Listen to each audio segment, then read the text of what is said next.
I am the Tofu Golem. Please enjoy the video. You begin by confirming what controller and connection you have. Wired controllers use USB, wireless controllers need Bluetooth, or the Xbox wireless adapter. Once done, plug in or switch the controller on with the Xbox button. Make sure your PC's Bluetooth is enabled in Settings, or insert the Xbox wireless adapter into a free USB port. This reduces latency. You should also open the Microsoft Store and install the Xbox Accessories app, so you can update firmware and verify the device after pairing. You'll now pair and let drivers install. For wired use, plug the USB cable and wait.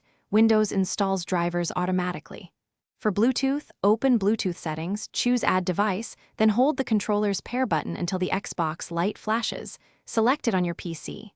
For the Xbox wireless adapter, press its pairing button then the controller's pair button. The adapter's LED will stabilize when connected. Once paired, check Devices and Printers or the Xbox Accessories app to confirm input mapping and to update controller firmware. You finish by calibrating and customizing. Open Control Panel's game controllers to calibrate sticks if they feel off. Adjust dead zones to prevent drift. Then use the Xbox Accessories app to remap buttons or apply firmware updates for stability.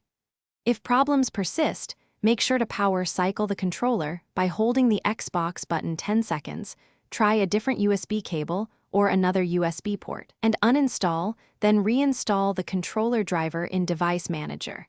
These steps resolve most connection and driver conflicts quickly. Thanks for watching.